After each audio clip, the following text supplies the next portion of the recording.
안녕하세요, 미스테릭입니다. 오늘 타보는 차는 베리뉴 티볼리 1.5 가솔린 터보고요. 네, 본 차량은 쌍용 자동차에서 이벤트로 협찬을 받은 차량이기 때문에 뭐 그렇다고 쳐도 뭐 굳이 편파적으로 이야기를 하지는 않겠지만요. 일단은 이벤트로 제공받은 차량임을 사전에 먼저 말씀을 드리고 시작하도록 하겠습니다. 현 차량 지금 나온 지 그다지 오래되지 않은 차량이고요. 등급은 지금 V7, 제일 윗등급에서 블레이즈 콕핏 그리고 딥 컨트롤 1, 2가 전부 들어있는 거의 풀옵션에 준하는 차량으로 지금 제공을 받고 있습니다. 옆라인 자체는 기존 티볼리하고 크게 차별점을 찾기가 어렵습니다. 뭐 어차피 풀체인지가 아니고 마이너 체인지, 페이스리프트 수준인 차량이기 때문에 이 정도는 뭐 당연하다고 봐야 될 것 같고요. 사실 보시다시피 전면부가 조금 많이 바뀌었습니다. 아마 코란도가 먼저 나오면서 이것과 비슷한 디자인을 채용을 했을 텐데 안개등이 지금 3구짜리로 바뀌었고요, 하단에. 그리고 전체적인 헤드라이트의 형상이 기존보다는 조금 더 날카로워진 형상을 띠는 듯한 모습을 조금 보이고 있습니다. 외관 자체는 사실 그렇게까지 크게 뚜렷하게 바뀐 점이 없기 때문에 외관에 관해서는 특별하게 이야기할 거리는 별로 없고요. 내부가 많이 바뀌었으니 내부를 한번 살펴보자면요. 우선 도어 트림 쪽입니다. 이거는 뭐 지난번과 별반 다를 게 없고요. 스코플더 2개. 자, 보시다시피 실내가 굉장히 많이 바뀌었습니다. 우선 클러스터, 이 차량 같은 경우에는 V7 가장 윗급에서 블레이즈 콕핏, 보시다시피 디지털 계기판이죠. 이 블레이즈 콕핏과 나머지 딥 컨트롤 옵션이 2개가 모두 들어가 있는 차량이기 때문에 거의 최상급 풀옵션이라고 보는 게 맞을 듯한 가장 높은 옵션을 가지고 있는 차량입니다. 썬루프하고 4륜구동만 제외되어 있는 모델이고요.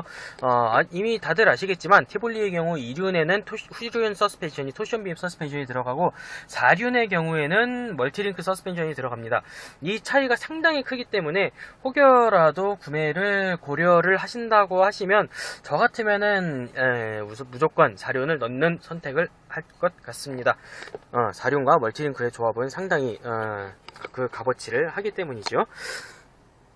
계기판은 보시다시피 여러가지 모드가 있습니다. 현재 기본적으로 뭐 연비 모드를 보고 있고요. 뭐 별 쌀데기는 없지만 이런 식으로 변화하는 것도 있고, 차선 유지 보조 시스템 이외에도 몇 개 보이는 것이 있습니다. 이것은 지금 오디오, 만약에 지금 재생하고 있는 USB 파일이나 아니면 휴대폰을 연결한 블루투스 오디오가 있다면 그 제목과 가수 등등이 아티스트 등등이 지금 현재 화면에 뜨게 되어 있고요. 이 화면은 지금 내비게이션 화면을 계기판에 띄우는 모드입니다. 코란도에 먼저 일단 적용이 되어 있던 것이고요. 물론 있으면 쓸만은 하겠지만 일단 옆에 내비 자체가 효용이 괜찮게 있기 때문에 계기판에 있는 것이 얼마나 큰 의미가 있는지는 사실 잘은 모르겠습니다. 일단은 가능하다는 것에 의의를 조금 두고 있고요. 프레임도 상당히 괜찮습니다. 나쁘지 않고요. 설정창입니다. 별로 볼 건 없으니까 다시 주행 가능 거리 창으로 오시고요.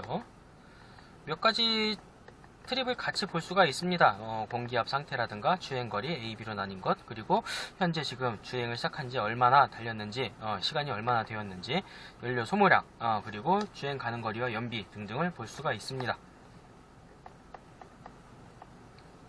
이것도 모드가 2개 정도 있습니다. RPM 모드라고, 이거는 글쎄요, G70의 3D 클러스터를 따라한 것 같기는 한데 우선 특별한 기능은 없습니다. 그저 속도가 표시되고 안되고 정도이고요. 차선 유지 보조, 그리고 뭐 주의운전, 이것 같은 경우에는 이제 운전을 하다 보면은 주의가 조금 흐트러져서 핸들을 조금 놓친다거나 아니면은 한쪽으로 치우친다거나 하는 행위를 보일 때 경고를 해주는 레벨을 이야기를 하는 것입니다. 내비게이션 화면을 보면요, 지금 쌍용 쪽에서 9.2인치 클러스터를 9.2인치 내비게이션을 굉장히 밀고 있어요. 크기는 상당히 시원시원합니다. 물론 지금 경쟁사인 현대 쪽에서는 10.25인치 더 큰 화면을 대화면을 지금 적용을 하고 있지만 9.2인치 이 정도 가지고도 사실 작다는 생각은 전혀 들지 않습니다. 시중에 지금 장착되고 있는 내비게이션 자체가 대부분이 7인치 아니면 8인치이기 때문에 그걸 감안하면 순정 내비게이션으로 이 정도 크기의 화면은 상당히 메리트가 있다고 생각이 되어지고요. 네, 모드도 몇 개가 있습니다. 뭐 내비게이션과 지금 뭐 오른쪽에 오디오 시스템 그것이 지금 나오는 모드가 있고요. 뭐 그냥 뭐 내비게이션 화면만 쓰는 분이 뭐 주로 계시겠죠. 아래쪽은 오토 에어컨입니다. 사실 이 부분이 지금 실내 요 센터페시아 부분이 먼저 번 티볼리에 있던 가장 큰 단점을 보완한 제일 큰 장점 중 하나입니다. 아시는 분은 아시겠지만은 먼저 번 티볼리 페이스리프트 이전에 기존 티볼리 뭐 초창기 모델부터 시작해서 기어, 아머 등등을 포함한 티볼리는 센터페시아가 정말 버튼이 좋지가 않습니다. 빨간색으로 뭐 제가 표현하기로는 좌약처럼 생긴 요만한 빨간색 버튼이 있는데 정말 키감도 별로고 이게 눌렸는지 안 눌렸는지 직관성도 떨어지고 굉장히 좋지가 않아요. 물론 오토 에어컨일 경우에 많이 들어가고 수동 에어컨일 경우에는 별로 들어가지는 않습니다만은 사실 굉장히 안 좋은 버튼입니다. 그 버튼에서 지금 많이 발전했죠. 물론 이것도 직관성은 그렇게 좋은 편은 아닙니다만은 먼저 번보다 훨씬 낫습니다. 굉장히 많이 나아진 모습이고요. 통풍 시트와 열선 시트 3단으로 되고 있고요. 또 굉장히 좀 부드러운 편에 속합니다. 뭐 딱딱하거나 그러지는 않고요. 다만 이 송풍구 이 위치 차라리 이쪽 위치에 내비게이션을 놓고 송풍구를 아래로 좀 내리는 게 낫지 않았을까 하는 개인적인 느낌이 있기는 한데 뭐 글쎄요, 뭐 나쁘다고 생각하는 것은 아니고 그냥 조금 의아할 정도입니다. 의미를 줄 만한 부분은 아니고요. 여기 보시면은 이제 USB 포트 그리고 시거잭이 이 안쪽에 하나가 있고요. 요쪽에 지금 꽂혀 있는 거에 여기 한쪽이 지금 더 있습니다. 그리고 이건 드라이브 모드를 누르면은 스포트 모드와 노멀 모드 그리고 누르고 있으면 윈터 모드로 진입을 하게 되고요. 일반적으로 뭐 노멀 모드로 두고 노멀 모드와 스포트 모드의 차이가 사실 크지 않기 때문에 굳이 뭐 바꿀 만한 필요는 없고요. 지금 ISG 오토스탑이라고 하는 정차 시에 엔진을 자동적으로 잠시 시동을 끄게 하는 기능이 달려 있습니다. 사실 저는 개인적으로 이 기능을 상당히 안 좋아하는 편이기 때문에 일단 시동을 걸면은 요 기능부터 끄는 편입니다. 의질감도 있고 어차피 가솔린 차에 굳이 필요할까 싶기도 하고요. 다만 재밌는 사항은 이 오토스탑 ISG는 2륜 사양에만 들어갑니다. 4륜 구동을 선택할 경우 이 위치에는 4륜 락 버튼이 들어가게 되고요. ISG가 아예 빠지게 됩니다. 왜 그렇게 했는지는 뭐 정확하게는 모르겠습니다만은 어쨌거나 4륜 구동이 들어가면 오토스탑 기능이 제외가 됩니다. 글로우박스 쪽을 보면요, 조수석 쪽을 보면은 원래 기존 티볼리에는 이쪽에 공간이 하나가 있었거든요. 뭐 가벼운 볼펜이라든가 노트 같은 거를 수납할 수 있는 공간이 있었는데 그게 조금 사라졌습니다. 사실 어떻게 보면은 좀 조잡하다고 볼 수도 있었는데 나름 뭐 쓸만한 공간이긴 했는데 일단 뭐 사라졌고요. 글로우박스 크기가 조금 더 커졌습니다. 그에 비례해서요. 위에 공간이 그대로 글로우박스로 들어갔으니까 커졌을 수밖에 없겠죠. 글로우박스에는 등이 하나가 지금 들어있고요. 여전히 티볼리에 처음 티볼리부터 들어있던 오르간 페달이 그대로 적용이 되어 있습니다.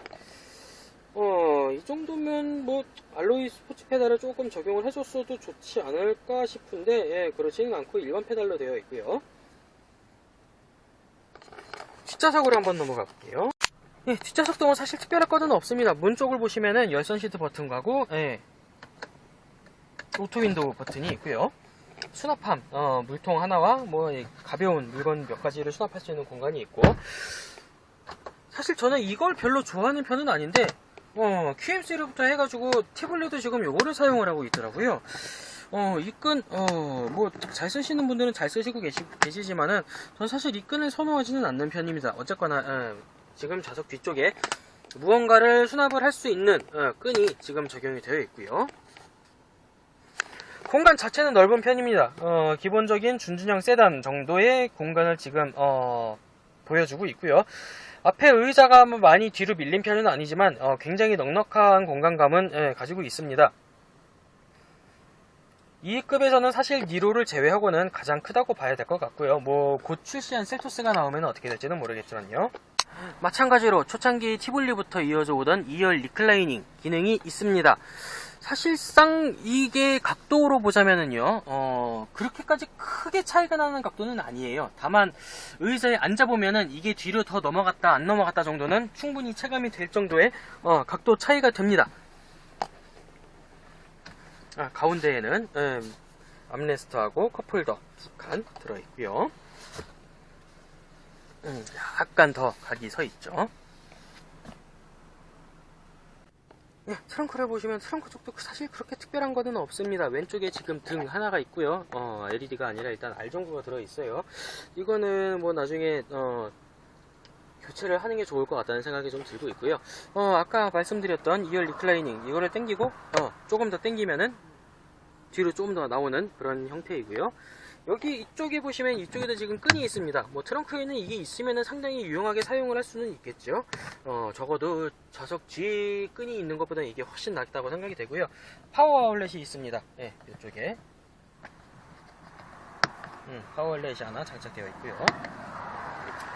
티볼리 처음 나왔을 때보다 광고했던 2단 판 역시 그대로 적용이 되어 있습니다.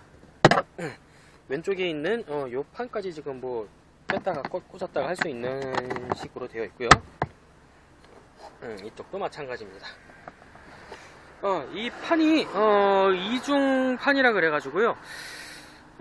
기존 티볼리에도 2단으로 아래쪽에다가 뭐 따로 수납함을 마련해 가지고 넣고 그 위에다가 추가로 얹을 수도 있고요. 활용성은 뭐 쓰기 나름입니다만은 앞뒤로 있는 판 모두가 가능합니다. 아예 빼버릴 수도 있고요. 이런 식으로 끼워 가지고 넣을 수도 있고요.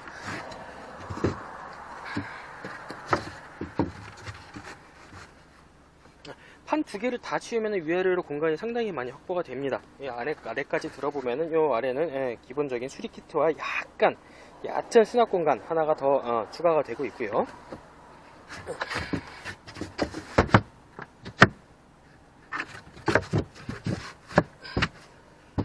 2열 의자를 앞으로 폴딩을 하면은 상당히 괜찮은 공간이 나옵니다. 물론 성인 남성이 편하게 차박을 할 수 있는 그럴 만한 공간이 나오지는 않고요. 사실 그냥 뭐 부피가 큰 짐을 수납하기에 용이한 정도로까지 트렁크 공간이 늘어나게 됩니다. 트렁크 공간이고요.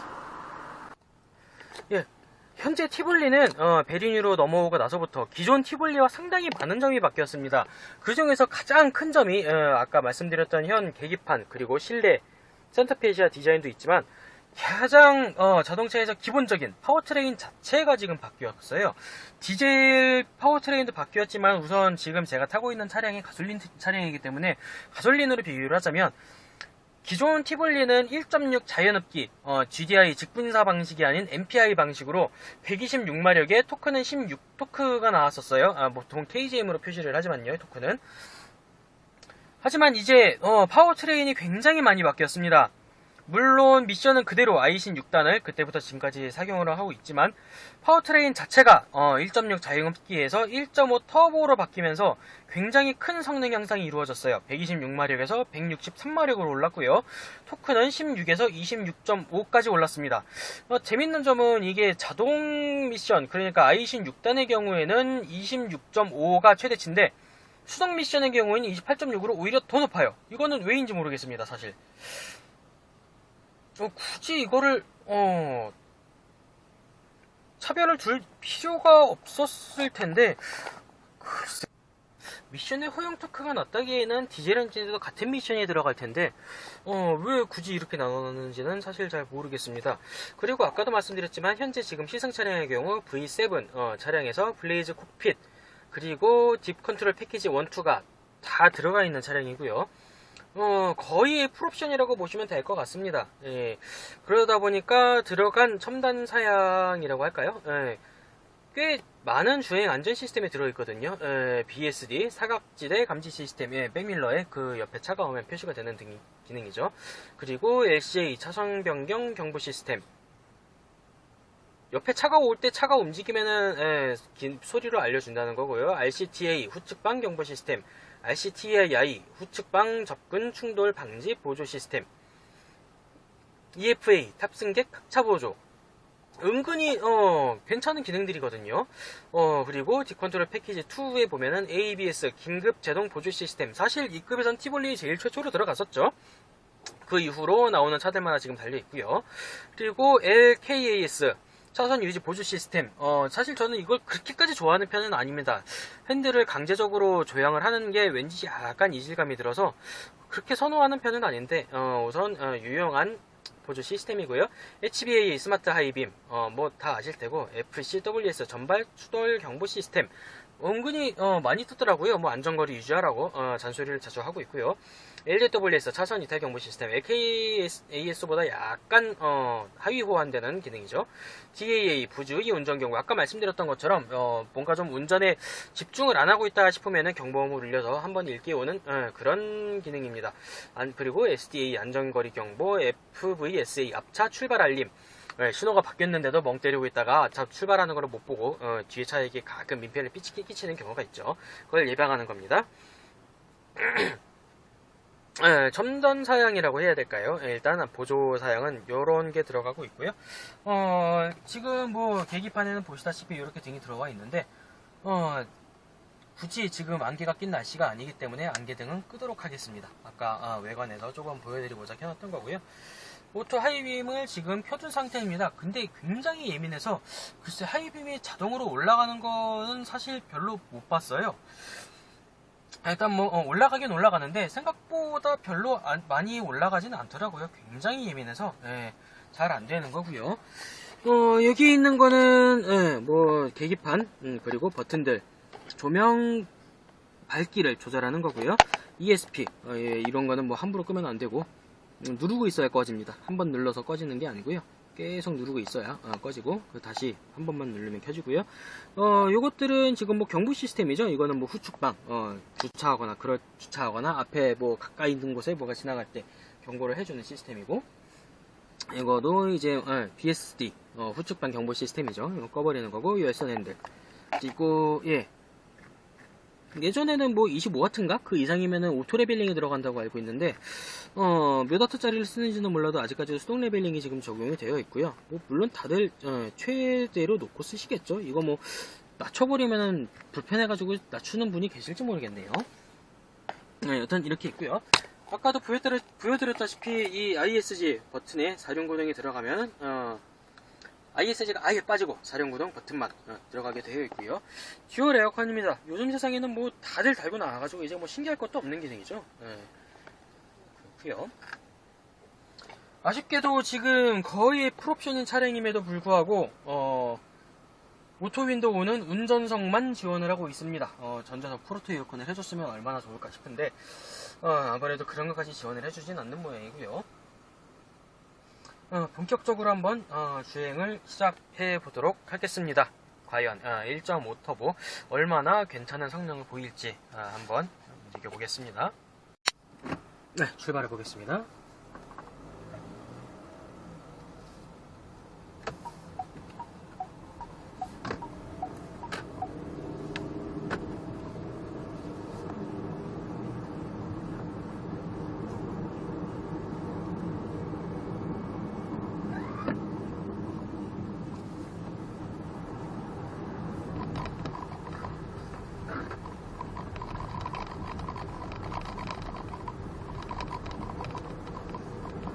확실히 가솔린이기 때문에 차량은 굉장히 부드럽습니다. 일단 뭐 가솔린 터보라서 토크감도 괜찮아요. 언덕길을 올라가는 데 있어서도 힘이 딸리거나 그런 느낌이 전혀 없습니다. 오히려 터보 특유의 토크감으로 굉장히 잘 치고 나가고는 모습을 보여주고 있고요. 상당히 인상 깊은 힘을 지금 보이고 있습니다.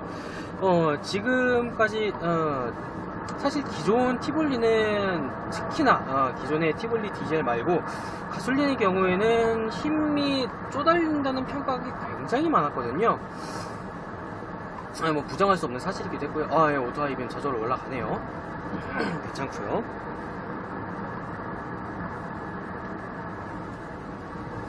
기존의 티볼리 가솔린 같은 경우에는 굉장히 양명이 좀 높았습니다. 뭐 힘이 너무 딸린다. 스펙마저도 못 쫓아가는 힘인 것 같다. 그런 이야기가 많이 나왔었는데 1.5 터보로 바뀐 지금 마력 차이도 마력 차이지만 토크 차이가 더 크겠죠. 굉장히 잘 나가는 느낌을 받고 있습니다. 조용한 거는 마찬가지고요. 사실 티볼리 기존 가솔린 같은 경우에는 가솔린 치고는 별로 조용하거나 진동이 없거나 그런 차량은 아니었는데 현재 차량의 경우 진동도 소음도 상당히 괜찮거든요. 문제라고 한다면은 현재 이 차량만의 문제인지는 모르겠는데 약간 좀 바람 빠지는 듯한 그런 소리가 지금 들리고 있거든요. 이 차만이 가진 만약에 다른 차도 같은 문제가 있었으면은 이게 다른 분들한테도 이야기가 나왔을 법한데 지금 뭐 다른 분들은 그런 얘기를 들어본 게 없이 지금 저만 느끼고 있는 걸 보면 이 차량만의 문제인 것 같기는 한데요. 속도가 올라가고 내려감에 따라서 뭔가 이상한 바람 빠지는 듯한 소리가 조금 나고 있습니다. 이거는 좀 거슬리네요. 다만 이거는 이 차량만의 문제라고 보고요. 일단 넘어가 보도록 하겠습니다.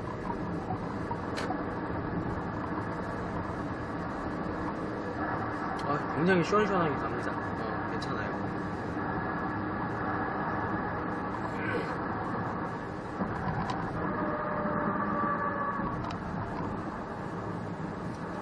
그리고 사실 기존 티볼리가 상당히 또 조금 안 좋은 평가를 들었던 것 중 하나가 이제 그 하체 감각이라고 하죠. 사실 저는 그런 거를 잘 느끼고 뭐 평가를 하고 그런 편은 아니기는 한데 많은 분들이 지적을 하셨던 점이 있었어요. 뭐랄까 차 거동 자체가 약간 좀 불안한 감이 있다던가 그런 이야기가 많이 나왔었는데 이 베린조 티볼리가 나온 이후부터 그런 얘기가 상당히 많이 들어왔거든요. 오히려 뭐 이전에 호평을 했던 많은 리뷰를 했던 분들도 굉장히 많이 좋아졌다, 장족의 발전이다, 그런 이야기를 많이들 하시고 계십니다.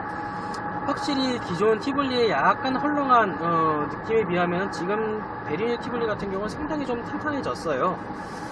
뭐 저만의 느낌인지는 아니면 뭐 다른 분들도 느끼는 건지는 모르겠습니다만은 굉장히 좀 기존과는 차이가 조금 느껴집니다. 확실히 4륜이 아님에도 지금 이 정도로 느껴진다고 하면은 4륜 차량의 경우에는 굉장히 좀 많은 차이가 느껴질 것 같은 그런 지금 감각을 조금 보여주고 있고요. 많이 좋아졌네요.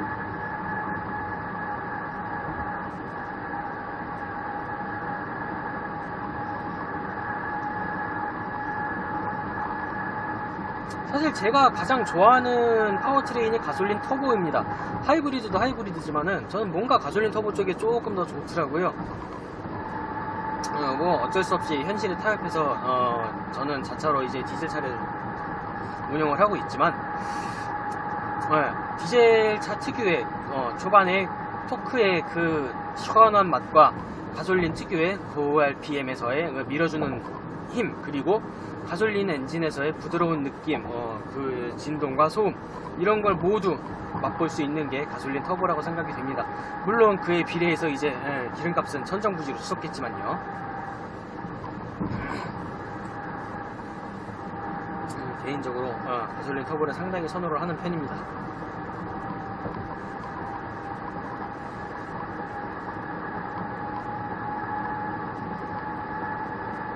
주행 포출 시스템을 한번 보자면요, 지금 뭐 에카사가 켜져 있거든요. 핸들을 놓고 있어도 그냥 차선을 따라서 자기가 알아서 잘 가고 있습니다. 오히려 티볼리 시절보다 더 중앙에 맞춰서 잘 움직이고 있어요. 심지어 지금 야간인데도 지금 핸들에 손을 놓고 있거든요. 당연히 저는 쫄보기 때문에 언제든지 다시 잡을 준비를 하고 있고요. 핸들을 잡으라고 경고가 뜨고 있죠. 상당히 괜찮습니다. 일단 그리고 기존 티볼리 가솔린 같은 경우는 소음도 굉장히 심했습니다. 제가 티볼리가 처음 나오고 처음 출시된 지 얼마 되지 않아서 바로 그 초창기 티볼리 가솔린을 바로 시작을 했던 적이 있었는데 가솔린 차 치고는 굉장히 시끄럽다는 느낌을 좀 많이 받았었거든요. 저만이 아니라 아마 많은 분들도 같이 받으셨을 거예요. 초창기 티볼리 가솔린은 정말 시끄러웠습니다. 뭐 방음이 정말 수준 기대 이하의 수준을 보여줬었고요. 그나마 나중에 티볼리 디젤이 출시되고, 디젤 같은 경우는 MVH가 굉장히 많이 보강이 됐어요.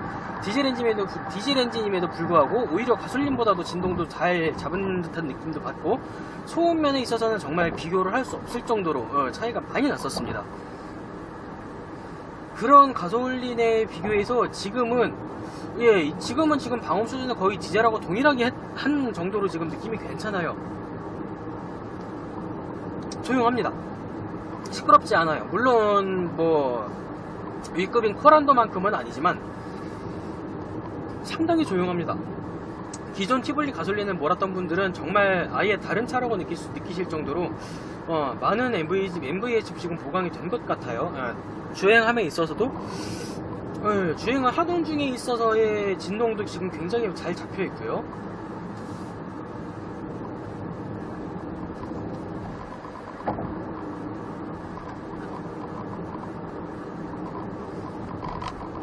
상당히 인상적입니다.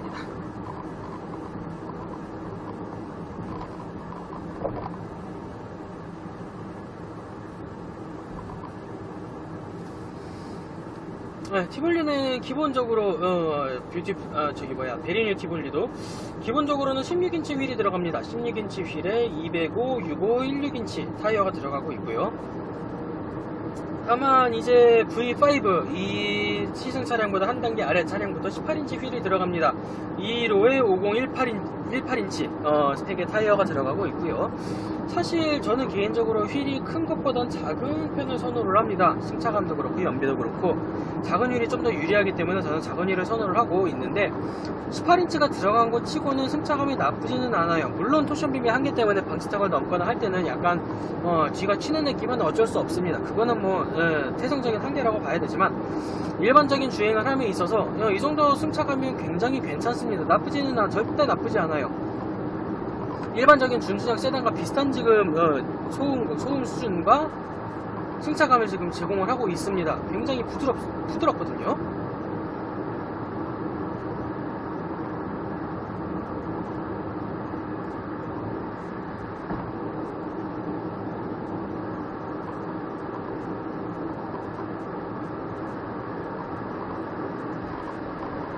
힘 좋습니다. 잘 나갑니다.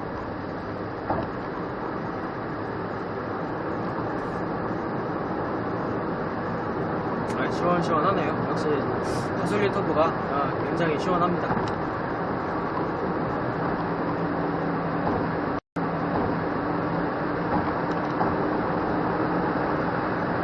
확실히 고속 영역으로 들어가니까 조금 휘청거리는 면은 있네요.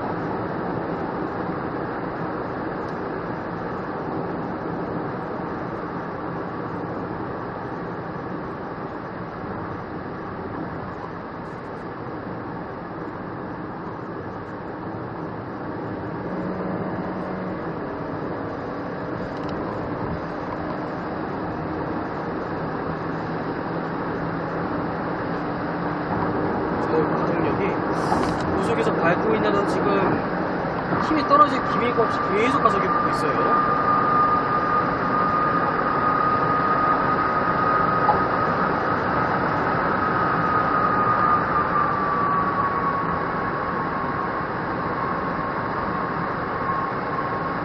잘 달립니다.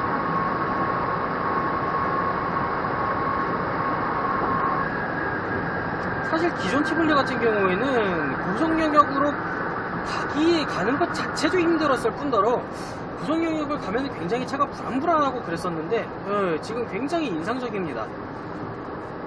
고속 영역을 올라가고 있는데도 힘 빠지는 게 없이 계속 잘 밀어주고 있는데다가 별로 불안하지도 않아요. 확실히 지금 뭔가 보강이 많이 된 것 같습니다. 단순히 페이스리프트 하면서 이런 식의 보강이 이루어질지는 모르겠는데 체감상 굉장히 지금 보강이 많이 된 느낌이 지금 들고 있어요.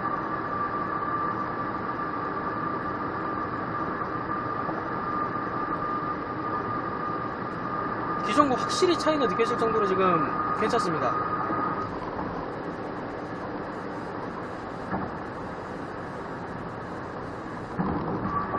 디지털 클러스터도 생각보다 빠릿빠릿하니 깔끔하고 괜찮고요.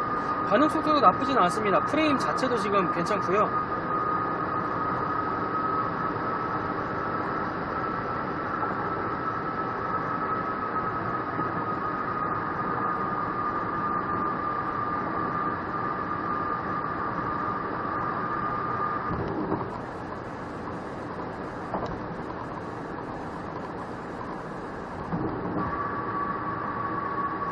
오토바이 빔 지금 앞에 잘 비춰주고 있고요.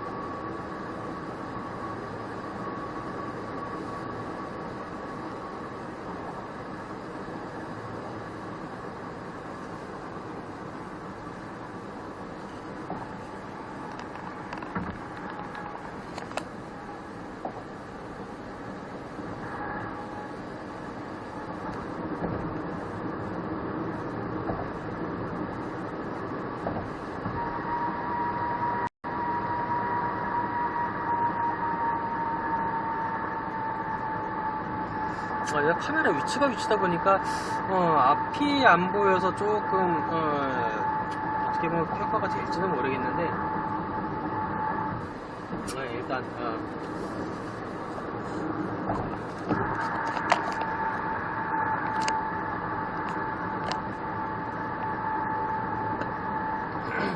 고속도로 주행 중이고요.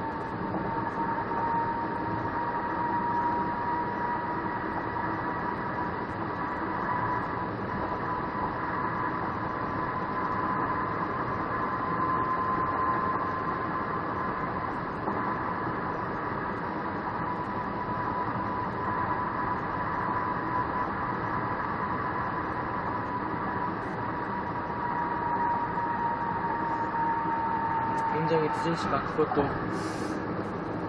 일요일 새벽 3시 35분임에도 우리의 화물 기사님들은 운전을 쉬지를 못하고 하시고 계십니다.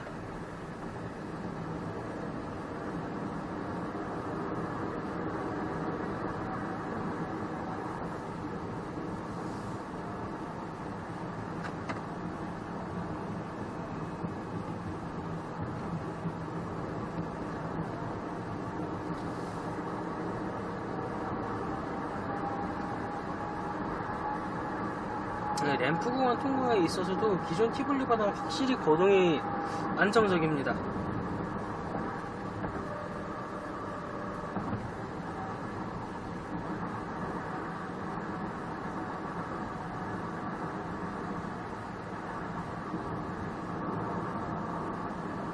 정말 많이 좋아졌네요. 통행료 1,700원이 정상 처리되었습니다. 이 정도로 차가 많이 바뀌었을 줄은 몰랐는데 굉장히 많이 바뀌었습니다. 페이스리프트가 아니라 거의 풀체인지라고 봐도 무방할 정도예요. 상당하네요.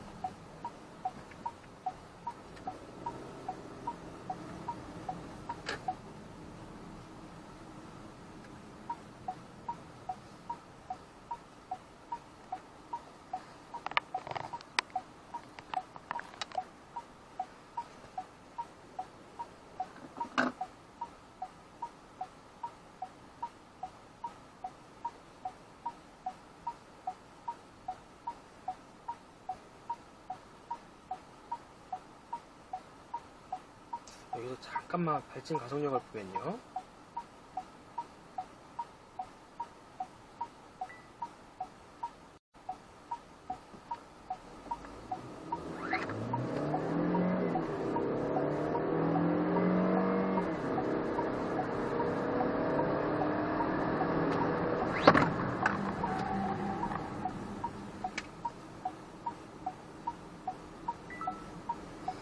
나쁘지 않습니다. 그냥 이 수준 1.5 가솔린 터보와 소형 SUV 수준에서 꽤 준수하다고 생각이 드는데요.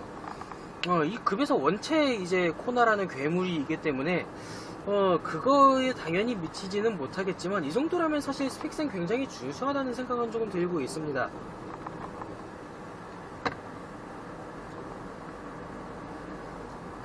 일단은 일반 도로이기 때문에 딱히 최고속을 밟아본다던가 그런 거는 못할 것 같고요.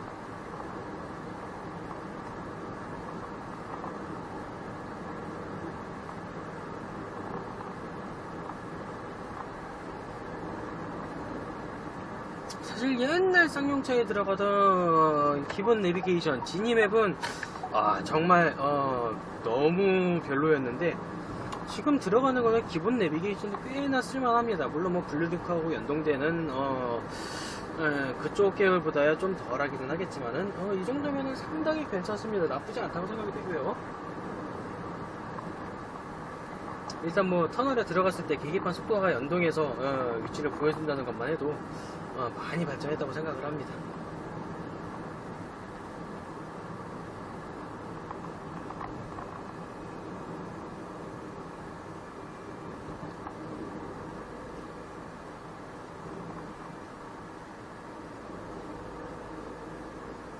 대체 먼저 번에 타던 놈들이 차를 어떻게 탔길래 이런 소리가 났어.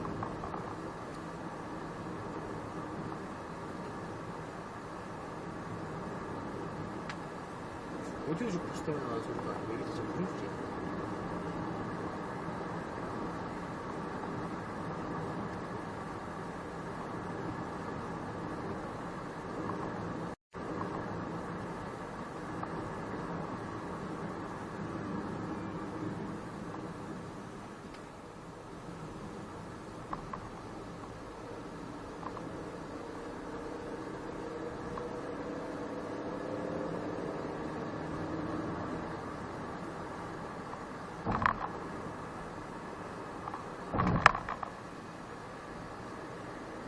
차량 자체는 굉장히 조용하고 뭐 괜찮습니다.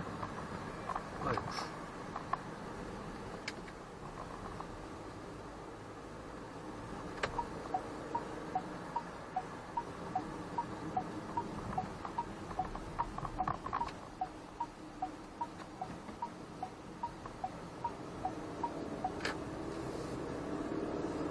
오르막길에 아까도 말씀드렸지만 오르막길에서도 지금 힘 딸리는 거 전혀 없고요. 괜찮습니다. 잘 올라가고 있어요.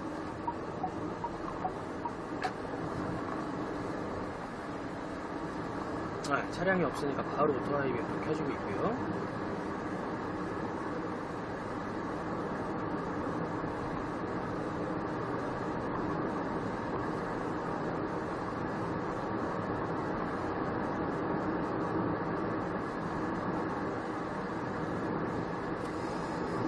승차감도 기존 티볼리보다 상당히 나아진 것 같은 느낌이 조금 들고 있어요. 뭘 건드리길래 이 정도 차이가 나게 지금 차를 바꿨는지 모르겠는데 확실히 돈을 버는 만큼 다시 재투자를 하고 있는 모양이기는 합니다. 정말 티볼리를 많이 벌었죠. 그만큼 지금 투자도 열심히 하고 있고요.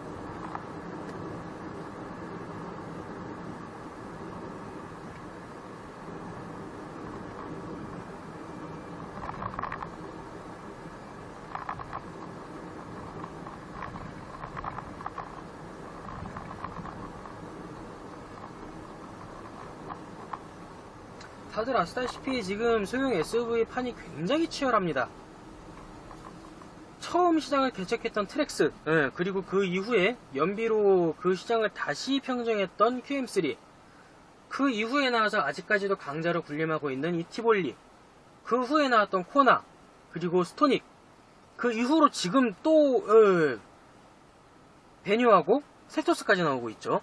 니로는 사실 이거 2차급보다는 한급까지는 아니고 한 반급 정도는 위라고 봐야 될 것 같다고 생각해서 니로를 소형 SUV에 넣긴 약간 개인적으로는 애매하다고 생각을 하고 있고요. 지금 소형 SUV 시장이 정말 막 터집니다. 그 와중에 그 많은 SUV들이 출시가 되고 있는데도 불구하고 아직까지도 지금 이 정도의 판매량을 유지를 하고 있다는 거는 충분히 지금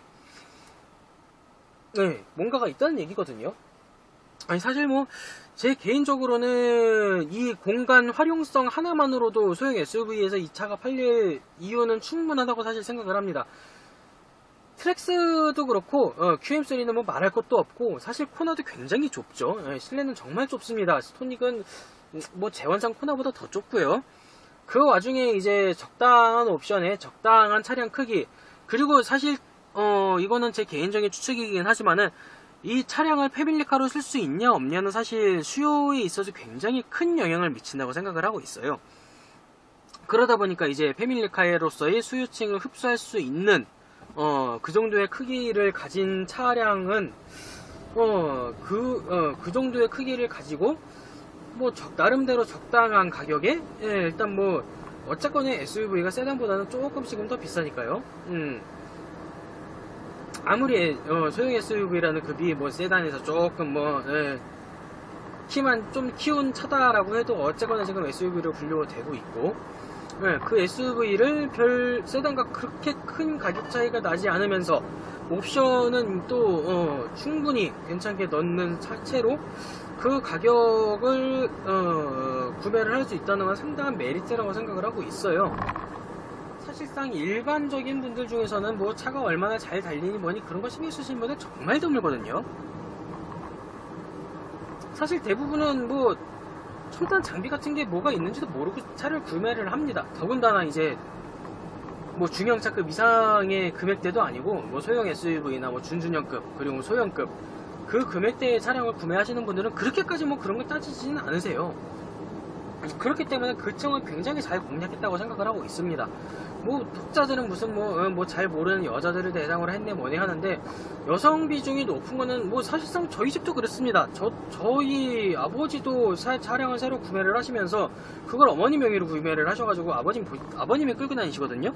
이런 집이 저희 집만 있는 것도 아니고 상당히 많을 거란 말이에요. 그렇기 때문에 뭐 무슨 뭐 여성 등록 비율이 높다 어쨌다 이거는 뭐 딱히 뭐 얘기할 거리도 아니고, 만약에 이제 정말 뭐 차가 안 좋은데도 무슨 뭐 차는 안 좋은데 뭐 이상하게 뭐 모르는 사람들만 사네 어쩌네 그런 얘기를 하려면은 실질적으로 뭐 정말 사고 비율 같은 데이터를 가지고 이야기를 해야지, 그런 데이터도 없이 마냥 그런 얘기를 한다는 거는 그저 뭐 오히려 그거를 뭐 비난을 하는 사람이 아무것도 모르면서 그냥 단순히 비난을 한다고 봐야겠죠. 예. 어쨌거나 무슨 뭐 아무리 무슨 뭐 차가 뭐 빨리 달리면 어떻게 되니 뭐니 해도 정말로 문제가 있는 차 있으면 지금까지 사고가 나도 수백 건이 났어야 되니까요. 그 이유 때문에. 그렇지 않다는 거는 차량 자체에 문제가 없다는 이야기입니다. 그 와중에도 지금 뭐 이 정도로 개선을 해놨으니까 뭐 차량 거동이니 뭐니 그런 거에 대해서 이야기를 들을 거는 아무것도 없다고 생각을 하고요.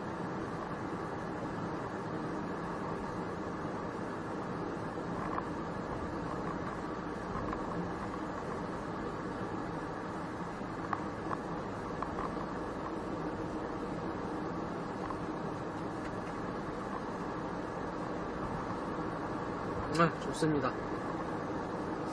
역시 뭐가 됐던 간에 신차가 좋네요. 기능도 그렇고.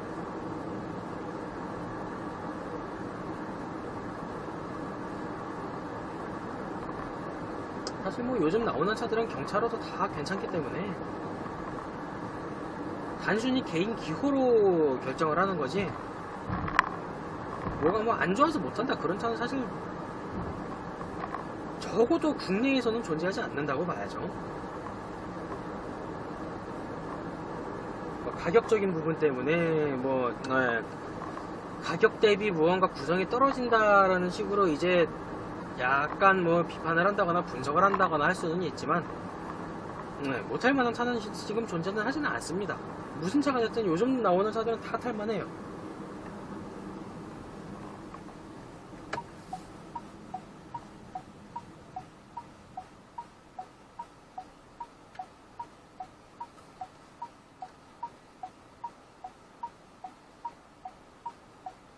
공인연비가 이 차가 11.4km로 되어 있는데 뭐 제가 뭐 그렇게까지 뭐 연비를 리셋을 하지는 않았지만 그렇게까지 뭐 때려밟고 오고 그랬는데도 지금 10.2km가 찍히고 있거든요. 연비도 나쁘지 않다고 생각합니다. 사실 지금까지의 쌍용차는 연비가 정말 안 좋은 축에 속했는데 이 정도면 나쁘지 않다고 생각하거든요. 괜찮습니다. 그것도 가솔린 터보인데 10.5km는 뭐 나쁘지 않죠. 이렇게 밟고 와서 아마 작정하고 연비 운전을 하면은 뭐 훨씬 잘 나올 거라고 생각을 하고 있습니다.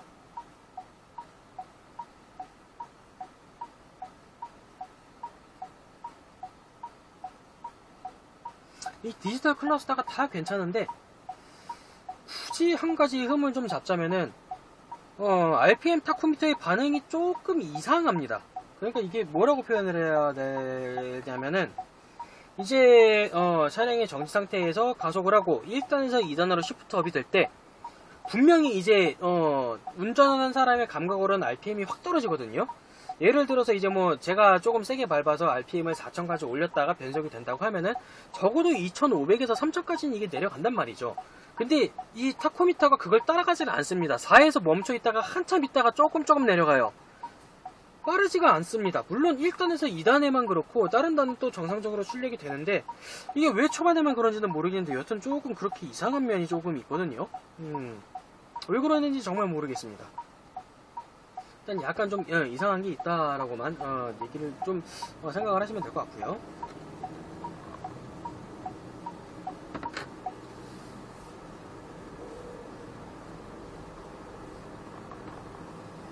한번 볼까요? 차가 안 오고 있으니까 정지 상태죠. 정지 상태에서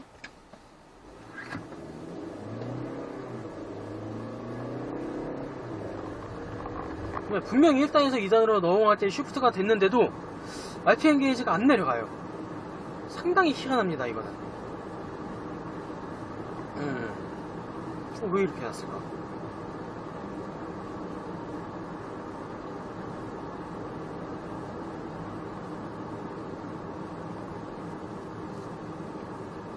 차선 유지 장치 잘 잡아주고요.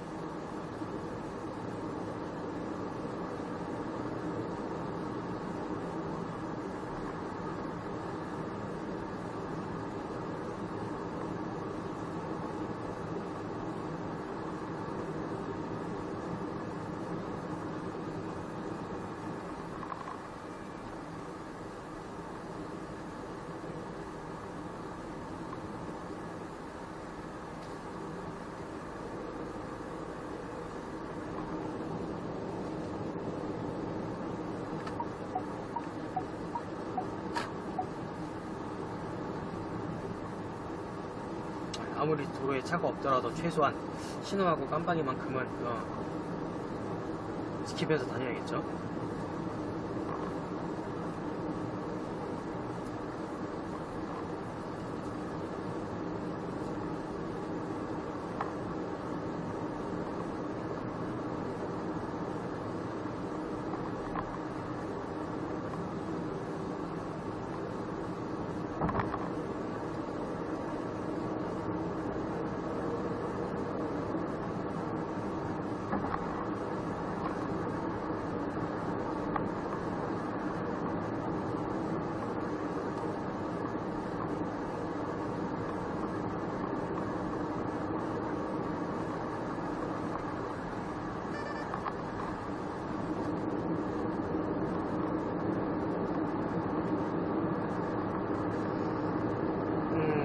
일단 항속기어에서 계기판상 100km, 내비게이션상 98km에서 RPM이 1800, 1700 수준으로 나오고 있습니다. 뭐 요즘 차들 대부분이 이 정도 수치가 나오고 있죠. 조용합니다. 그래서 엔진음은 많이 유입되는 편이 아니고요. 뭐 엔진음 유입 자체도 적은 편인데 뭐 가솔린 엔진이라 뭐 더 조용하죠. 뭐 괜찮습니다. 많이 조용하고 오히려 이제 타이어 때문인지 노면 소음이 조금 올라오는 편이기는 한데 이거는 뭐 타이어를 바꿈에 있어서 상당히 뭐 차이가 많이 나는 부분이기 때문에 강릉 아산병 번역응급의료센터죠. 아까도 119가 많이 들어가던데 바쁘실 겁니다. 강원도 쪽 번역응급의료센터가 저기 말고는 거의 없죠.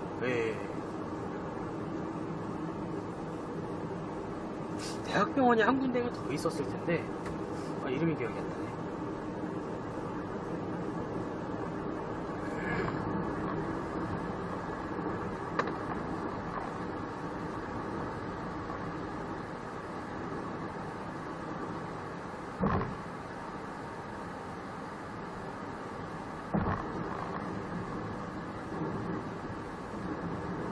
토션빔 치고는 나름 상당히 괜찮은 승차감입니다. 물론 이제 뭐 방지턱을 넘어가거나 요철을 넘을 때는 뭐 탕탕 튀죠. 뭐 많이 튀지만 그래도 이 정도면 도심맵 치고는 승차감은 상당히 괜찮게 세팅을 했다고 생각이 듭니다.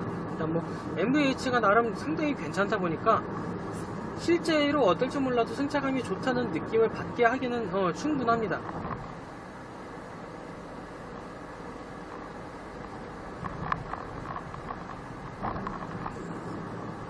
하부에서 소음이 걸러 들어오는 소리도 상당히 고급지게 나고 있어요.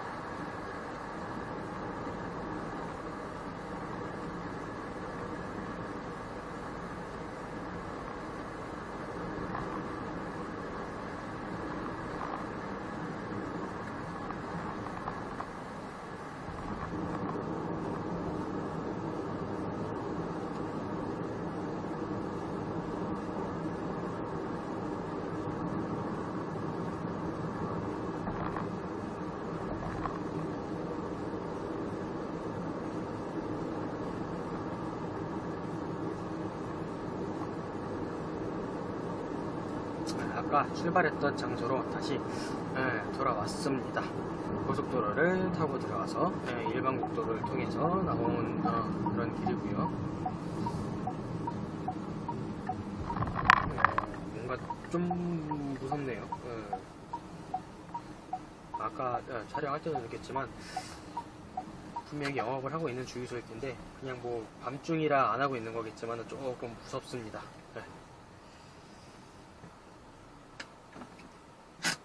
일단 주행은 여기까지만 해보도록 하고요. 굉장히 많이 바뀌었습니다. 정말 베리뉴라는 호칭이 약간 좀 어떻게 보면 촌스러운데 어떻게 보면 굉장히 귀엽죠. 이름도 뭐 베리뉴라는 이름에 걸맞게 정말 많은 부분이 바뀐 거의 뭐 세대 교차라고 봐야 될 정도로 많이 바뀌었어요. 제 개인적인 느낌으로는 단순히 페이스리프트라고 하기에는 너무 많은 부분이 바뀐, 그것도 이제 좋은 쪽으로 많이 교체된 티볼리를 시승을 해봤습니다. 일단 제 개인적인 평가로는 기존 티볼리의 상품성에서 상품성이 더욱 좋아졌기 때문에 일단 뭐 가격적인 부분으로는 약간 오른 감이 있기는 하지만 뭐 이 정도로 차가 개선이 되는 것 치고는 충분히 오를 만한 가격 상승 폭이라고 생각합니다. 일단 뭐 가솔린 자연 흡기 엔진에서 뭐 터보 엔진으로 바뀐 것만 해도 뭐 그 정도 값어치는 충분히 하고 있다고 보고 있고요. 일단 엔진 자체가 일단 뭐 초계 불량이 없다는 전제 하에는 상당히 괜찮습니다. 뭐 느낌도 나쁘지 않고 펀치력도 괜찮고 조용하고 연비는 뭐 그렇게까지 좋지는 않지만 일단 나쁜 편은 아니고 여러모로 괜찮거든요. 충분한 괜찮은 상품성으로 여전히 과연 지금 소형 SUV들이 정말 박터지게 나오고 있는 와중에 현재 이 왕좌를 지킬 수 있을지 굉장히 좀 기대가 되고 있습니다. 오늘 일단 촬영은 여기서 마치도록 하고요. 자세한 사항은 제 글로 작성하는 블로그에서 좀 더 자세하게 확인을 해주시면 감사하겠습니다. 지금까지 미스테리겠습니다. 감사합니다.